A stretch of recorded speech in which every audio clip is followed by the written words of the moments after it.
জিম্মাদারি আল্লাহ গ্রহণ করেছেন, সেই উম্মতের হাত ভাঙবার শক্তি কারো নাই।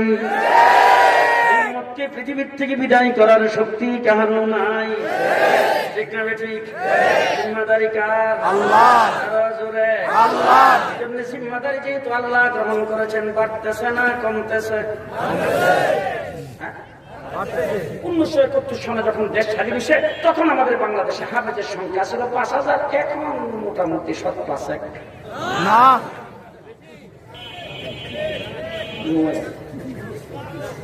ঘুমাইছে। আমার দেশের বাড়ি ব্রাহ্মণবাড়িয়া, আমার গ্রামের নাম হলো অষ্টগ্রাম। অষ্টগ্রাম পর্যন্ত মানে 8টা মহল্লা নিয়ে একটা গ্রাম, গ্রাম অনেক বড় গ্রাম। ওই গ্রামের জামে মসজিদে সারা গ্রামের লোকজন মিল্লা একজন হাফেজ আইনা খতমে তারাবি পড়বে। আমরা যখন ছোট মাদ্রাসায় পড়ি, ব্রাহ্মণবাড়িয়া মাদ্রাসায় যাইয়া 6 মাস আগে লেখা এত হয়েছে একজন হাফেজ লাগবে। এরপরে 6 মাস পরে যে একজন হাফেজ দিছে,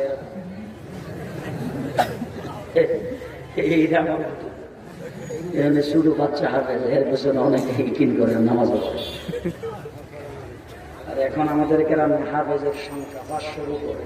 সুবহানাল্লাহ। কি ঘটনা! মাদ্রাসাটা তো কমছে। এক ব্রাহ্মণবাড়িয়া জামি ইউনুসিয়া মাদ্রাসা ছিল ব্রাহ্মণবাড়িয়া শহরে, এখন দাওরায়ে হাদিস পর্যন্ত মাদ্রাসা 9টা শহরে। আর ব্রাহ্মণবাড়িয়া যারা যাওয়া আশা করছেন সিলেট যাইতে একটা মোড় পরে বিশ্বরূপ বলে থাকে, বিশ্বরূপ থেকে নিয়ে 7-8 কিলো ব্রাহ্মণবাড়িয়া শহর। এই 8 কিলোর ভিতরে মাদ্রাসা হইল 33টা। সুবহানাল্লাহ। ঘুমে ধরছে না? হাফেজের সংখ্যা বাড়ছে না কমছে? বাড়ছে। জি, পরিষ্কার ভাষায় বলতে চাই, গোটা পৃথিবীর 58টা মুসলিম রাষ্ট্রের ভিতরে অমুসলিম রাষ্ট্রগুলি হিসাব করলে দেখা যায় বর্তমান পৃথিবীতে সবচাইতে কোরআনে হাফেজের সংখ্যা বাংলাদেশে বেশি। এবং শুধু বাংলাদেশে নয়, 103টা রাষ্ট্রের হাফেজের সাথে 18,000 হাফেজের কম্পিটিশন করে 1 নম্বর স্থান অধিকার করেছে বাংলাদেশের হাফেজের। আজকে থেকে 15-20 বছর আগে লন্ডন থেকে ফোন করে বলতে, হুজুর খতমে তারাবি পড়ার বড় শখ আছিল, কোন একজন হাফেজ পাবো কিনা, যে হাফেজের ব্যাংক অ্যাকাউন্ট আছে, তারা আমরা স্পন্সর করলে বাংলাদেশ থেকে দেশে আনতে পারবো খতমে তারাবি পড়ার জন্য। আর এখন লন্ডন শহরে দাওরায়ে হাদিস পর্যন্ত মাদ্রাসা 100-র উপরে। সুবহানাল্লাহ। 500-550 মসজিদ, 3,500 হেফজখানা, 350 হেফজখানা। কমতেছে না বাড়তেছে? বাড়তেছে, বাড়তেই আছে। ঠিক না বেঠিক? ওয়াল্লাযী আরসালা রাসূলাহু বিল হুদা ওয়া দীনিল হক লিইয়ুযহিরাহু আলাদ দীনি কুল্লিহি।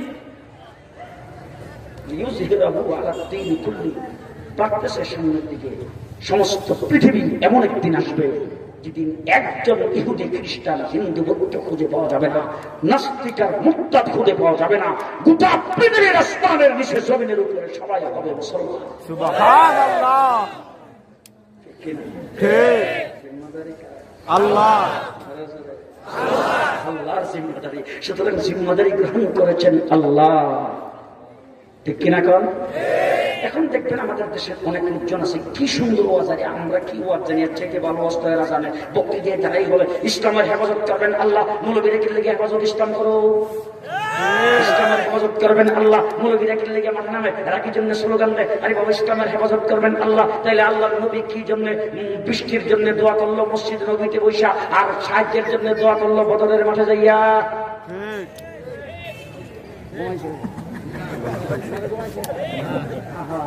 রাসূল সাল্লাল্লাহু আলাইহি ওয়াসাল্লামের কাছে মুসল্লিরা এসে দাঁড়ায়, আমাদের মদিনাতে বৃষ্টি নাই, হুজুর আল্লাহর দরবারে দোয়া করে। হুজুর একটা মিম্বরে বসা অবস্থায় আল্লাহ মদিনাবাসী বৃষ্টি চাইতেছে, আমার সুপারিশ ধরছে মদিনাতে বৃষ্টি নেই, আল্লাহ তুমি বৃষ্টি দাও। আল্লাহ মিকাইলে ডাক দেখো, হাতটা উড়াইছে মুছবার আগে। আল্লাহু আকবার। হাত মুখে মুছবার আগে মদিনাতে বৃষ্টি পড়া শুরু করে দিছে। সাহাবায়ে কেরাম বলে, হুজুরের মাথা বিজ্জা খিজুরিকা পাতার সানির ফাঁকে দিয়া রাসূলের মাথার মধ্যে বৃষ্টির পানি পড়া নাক বাইরে টপ টপ পানি পড়তাছে। সুবহানাল্লাহ। বৃষ্টি যে হুজুর আকরাম সাল্লাম বৃষ্টি চাইছে মদিনাতে বৃষ্টি হওয়ার জন্য, আল্লাহ রাসূলকে আল্লাহর এই কথা কইছে 1 ঘন্টা লাগে বৃষ্টি দাও, 2 ঘন্টা দেয়। আল্লাহ মিকেলকে ডাক দেখে আমার হাবিবে চাইছে, কতক্ষণের জন্য কই নেই কিন্তু নান্না থাক। এবার শুক্রবারও বৃষ্টি, শনিবারও বৃষ্টি, পরের শুক্রবারে সব পানি টানি ভেঙ্গিয়া ভিজে টিজে তারপর মসজিদে আইসা হুজুর বেড়া বকরি উটগুলি বাই করবার জায়গা নাই, সব জায়গায় পানি লেগে গেছে। আল্লাহ পাকের দরবারে দোয়া করেন আল্লাহ পাক যেন বৃষ্টিটা মদিনার আকাশ থেকে সরাইয়া দেয়। রাসূল মুস্কি হাসি দিয়ে মেম্বরে বসে আবার আল্লাহর দরবারে হাত উঠায়, আল্লাহ আল্লাহুম্মা হাওয়ালাইনা ওয়ালা আলাইনা, আল্লাহ মদিনাতে বৃষ্টি যতটুকু দরকার ছিল ততটুকু হয়ে গেছে, এখন বৃষ্টি যেখানে দরকার সেখানে সরাইয়া দাও। সাহাবায়ে কেরাম বলে রাসূল যখন হাত উঠাইছে আমাদের মনে হয়েছে রাসূলের হাত দিয়ে ধাক্কা দিয়ে মদিনার আকাশ থেকে বৃষ্টিটা সরাইয়া দিয়েছেন। সুবহানাল্লাহ। বৃষ্টির জন্য রাসূল দোয়া করেছেন কোন জায়গায়? মসজিদে নববীতে বসা। এবার যখন আবু জেহেল আইসা যখন মদিনার দিকে হইয়া যখন ডাক দিছে খেলা হবে, আবু জেহেল যখন ডাক দিছে খেলা হবে, এবার রাসূল কি মসজিদে নববীতে সাহাবায়ে কেরামকে বলছে 1000 দানা তসবিহ লয়া ঘুমাইছে মনে হয় না, হুজুরকে এই কথা বলছে 1000 দানা তসবিহ লয়া তাড়াতাড়ি করে মসজিদে আসো, খতবে নুসওয়া লাগ করা লাগবে। বলে কি ব্যাপার? বলে আবু জেহেল ডাক দিছে খেলা হবে। হুজুর আকরাম সাল্লাল্লাহু আলাইহি ওয়াসাল্লাম ডাক দিয়ে বলেন আবু জেহেল মদিনা আক্রমণ করার জন্য আসতেছে শক্তিশালী বাহিনী নিয়ে, আসো দেখি আল্লাহ পাকের পক্ষ থেকে হুকুম আসছে মাঠে নাইমা মোকাবেলা করতে হবে। মাঠে যখন গেছেন তখন অস্ত্র শস্ত্র সবার কাছে আছে তো? ঘুমাইছেন মনে হয় না। তলোয়ার হইল 8টা, কয়টা? 8টা। আর ঘোড়া 2টা ঘোড়া, এর মধ্যে ছোট ছোট 2টা বাচ্চাও গেছে, একজনের নাম মাস আর একজনের নাম মুআব্বিস। ছোট বাচ্চা 2টা হিরেও গেছে যুদ্ধের মধ্যে। সব মিলে 313 জন। কয়জন? 313 জন। আবার রমজান মাসের 17 তারিখ শেষ রাত্রে সেহরি পেট ভরে খাইতে পারে না, রোজাদার পেটে খিদা অস্ত্রবিহীন সবাই মাঠের মধ্যে ছেড়ে দিয়া আল্লাহ নবী আল্লাহর দরবারে হাত উঠে আল্লাহ এই 313 জন আমার জিন্দেগির ফসল। এবার এই হাতটা কি মদিনা বদরে যাইয়া উঠাইছে না মসজিদ নববীতে? বদরে। হ্যাঁ, এবার বদরের যুদ্ধে যাইয়া রাসূলুল্লাহর দরবারে হাত উঠে আল্লাহ বৃষ্টি তো চাইছিলাম মদিনার মিম্বরে বসা, তাকে ছাওয়ার সাথে সাথে বৃষ্টি দিয়ে দিছো। আল্লাহ এখন কাফের বিদ্রোহীর মোকাবেলায় দিন টিকাইবার জন্য 313 জন সরসামানবিহীন মাঠে ছেড়ে দিয়া তোমার দরবারে হাত উঠে আল্লাহ তোমার সাহায্য চাই। সেই ফেলে আল্লাহর দরবারে সাহায্য চাইছে। জিবরাইল আমিন এসে কয় আসসালামু আলাইকুম। হুজুর আইছি। আল্লাহর নবী ডাক দেখে আইসো না পাঠাইছে, নিজে আইসো না পাঠাইছে। জিবরাইল আমিন কত আমি তো জানেন, আমি কি নিজে আইতার পাঠাইছে দিকে পাইছি, ফাটাইছে দিকে পাইছি। এবার আল্লাহ রাসূল সাল্লাল্লাহু আলাইহি ওয়াসাল্লাম গুলো ফাটাইছে যে কেমনে ফাটাইছে? বলে অন্যান্য সময় উহি দিয়ে পাঠায়, বিভিন্ন মাসলা মাসাইল দিয়ে পাঠায়, শরীয়ত দিয়ে পাঠায়, ইসলামের বিভিন্ন হুকুম আহকাম দিয়ে পাঠায়। আজকে আসার সময় আল্লাহ ডাক দিয়ে কইছে কিছু দিলাম না, সেনাবাহিনীর প্রধান হিসেবে যা। সুবহানাল্লাহ। জেনারেল কি নাম? আজিজ। মেজর জেনারেল জিবরাইল আমিন। কথা কইলেন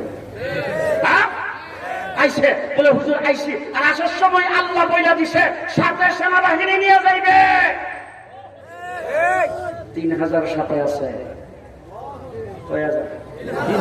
3000 সৈন্য নিয়ে জিবরাইল আমিন মাঠে নামছেন। ও আমার ভাইয়া, আমি যখন হিম্মত করে দিন টিকাইবার জন্য যখন মাঠে নামবো, আমি যখন দিনকে ভালো করে ধরে রাখবো, আমার ঈমান যখন মজবুত হবে, ফেরেশতাদের সাহায্য আসবে। সেই ফেরেশতাদের সাহায্য পাইতে হলে আমার ঈমানকে মজবুত করতে হবে, রাসূলের সুন্নাতের উপর আমল করতে হবে। রাসূলের সাথে যার সম্পর্ক হবে সেই ব্যক্তির ঠিকানা জান্নাত।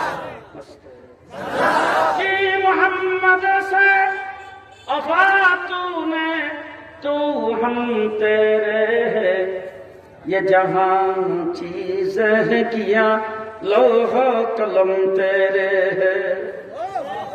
নবী মুহাম্মদের সাথে সম্পর্ক লাগান। 3.5 হাত বডি নবীর রঙে রঙিন। কথা কয় সুবহানাল্লাহ। কি মাথার চুল নবীর রঙে। ঘুমাইছেন মনে হয়? জি হাতে পায়ের নখ, পোশাক আশাক নবীর রঙে। কার রঙে? হ্যাঁ, কার রঙে?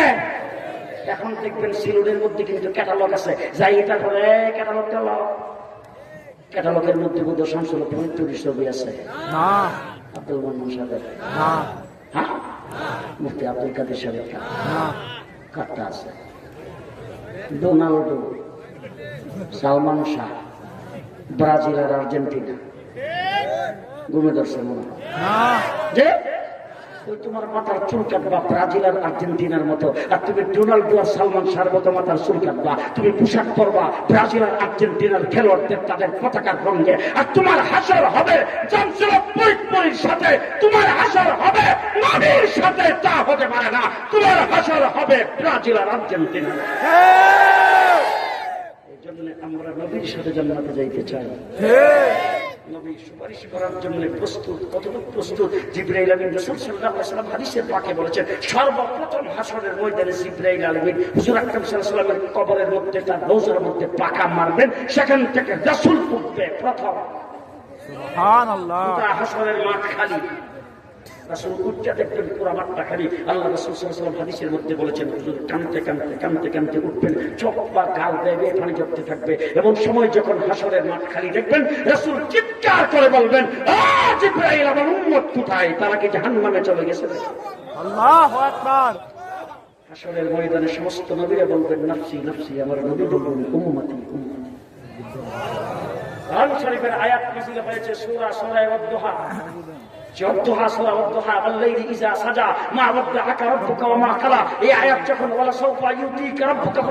আল্লাহ পাকের হাবিব জিবরাইল আমিনকে থামায় দিয়েছে, জিবরাইল থামো। কি ঘটনা কি বলে আমার এখানে কিছু বলার আছে, সূরাটা তো আল্লাহ আমার সামনে বাকি আছে, বলে বাকিটা পরে শুনবো, এখানে আল্লাহ কিছু কয়ে এলো। হুজুর কি করবেন? বলে আল্লাহ আমার দিতে থাকবে, বলে সৌফা ইউতিকা রাব্বুকা ফাতারদা, আপনার রব আপনাকে দিতেই থাকবে, দিতেই থাকবে, দিতেই থাকবে, দিতে ফাতারদা, আপনাকে রাজি করে ছাড়বে। সুবহানাল্লাহ। আল্লাহর হাবিবকে আল্লাহ দিতে থাকবে, আমিও তাড়াতাড়ি রাজি হইতাম না। আল্লাহর হাবিব বলেন, আমিও তাড়াতাড়ি রাজি হইতাম না। হুজুরকে জিজ্ঞেস করেছেন, হুজুর আল্লাহ তো বলছেন ফাতারদা, আপনাকে রাজি কইরা ছাড়বে, তা আপনি তো রাজি হইবেন কোনো না কোনো সময়, তাহলে কি পর্যন্ত পাওয়ার পরে আপনি রাজি হইবেন? রাসূল বলেন, আমার একটা উম্মত জাহান্নামে যতক্ষণ থাকবে ততক্ষণ তাকে উঠাইবার আগ পর্যন্ত রাজি হব না। সুবহানাল্লাহ। নবীর উম্মত 3.5 হাত বডি নবীর রঙে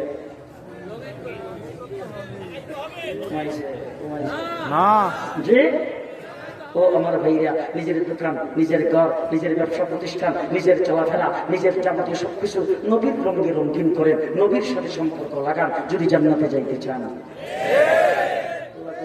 সকলে বলেন আমিন। আপনাদের এখানে মাদ্রাসা কি নাম?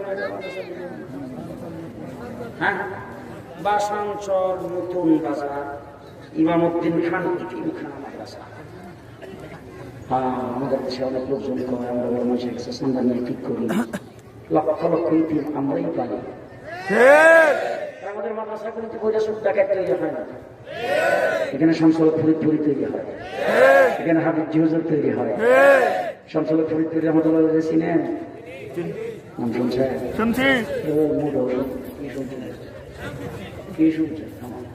শামসুল ফরিদপুরি রহমাতুল্লাহ আলাইহি আপনাদের ফরিদপুরের সন্তান, উনি দেওবন্দার মাদ্রাসায় ধরে তানভীর রহমাতুল্লাহ আলাইহি খানকার মধ্যে ছিল। আমাদের ব্রাহ্মণবাড়ি আইছে, সংক্ষিপ্ত ঘটনা, আমাদের ব্রাহ্মণবাড়ি আইছে কেটদেনি ছিলেন তো আল্লাহ নবীর দুশমন। এই দুশমনরা এসে যখন ওখানে দাওয়াত দিয়ে করে শুরু করছে, তখন রাসূল সাল্লাল্লাহু আলাইহি ওয়াসাল্লাম স্বপ্নে দেখাইছে একজন লোক দেওবন্দার মাদ্রাসার মজলিসে শুরার সদস্য, নাম হইল ইউনুস, বাড়ি হইল গুরুদাসপুর, ওই কেটদেনির বাড়ির কাছে। ওখান থেকে স্বপ্ন দেখাইছে উনি আইসেন ব্রাহ্মণবাড়িয়া কাদিয়ানীদের মোকাবেলা করেন। আইসা করছেন ওখানে মাদ্রাসা। তো মাদ্রাসা যখন করছেন, এখন মাদ্রাসায় একজন প্রিন্সিপাল লাগবে, ভালো দক্ষ বড় আলেম। তানভীর রহমাতুল্লাহ খানকে সিঁড়ি দেখছে, ওখান থেকে সিঁড়ির জব দিছে একজন লোক আছে, বাংলায় বিএ পাস, নাম শামসুল হক, বাড়ি ফরিদপুর, দেওবন্দের বাড়ি।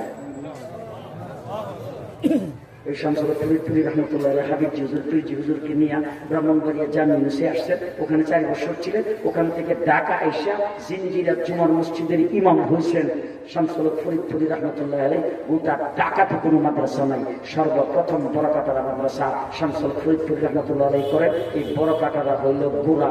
এখন বর্তমানে 400-র উপরে দাওরায়ে হাদিস মাদ্রাসা ঢাকা সিটিতে। সুবহানাল্লাহ। সব শামসুল ফরিদপুরির অবদান।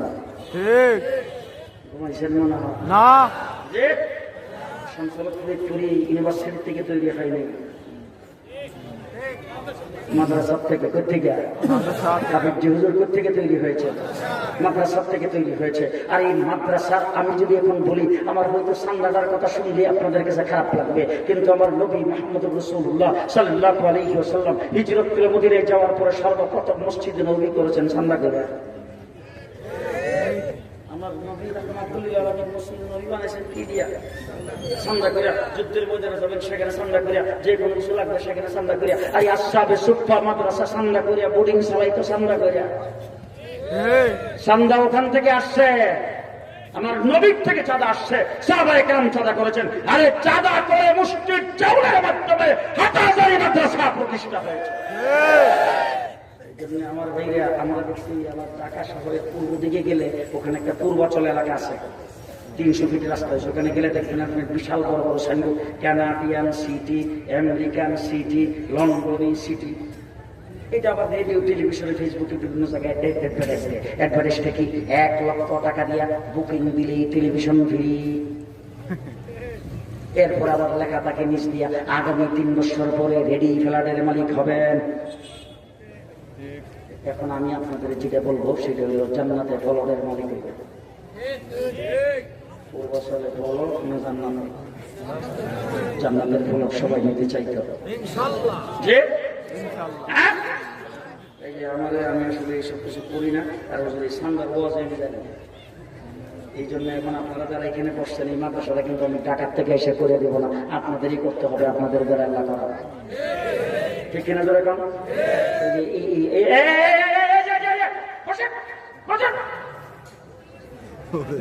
এখন 4 কাছের থেকে সে উঠবে, টান্দা বসাইবেন, গুণা হলে আমার সব হলে আপনাদের কেউ তো করবে, যারা আমার বসাদার আছে। এই মাদ্রাসা ইতিমখানা, এই মাদ্রাসার জন্য আপনাদের এতগুলি মানুষের ভিতরে একজন লোক প্রথম যে ব্যক্তি দাঁড়ায় বলবেন, এরপরে উনার দেখা দেখি উৎসাহিত হয়ে আরো যারা কইব সমপরিমাণে সব। একজন লোক বলেন তো, নিচে 5,000, উপরে 10,000, 20,000, 15,000 ঠিক আপনার তৌফিকে কোলাই। মাশাআল্লাহ, নারায়ে তাকবীর, আল্লাহু আকবার। আস্তে আস্তে আস্তে বাইরে শুনবো, আস্তে নারায়ে তাকবীর, আল্লাহু আকবার। কি নাম? শেখ শহীদ। উনি 5,000 টাকা আল্লাহ কবুল করুন, আমিন। দানের খবর শোনার মধ্যে নেই পৌঁছে দাও। জিন্দা মক্কা সবাইকে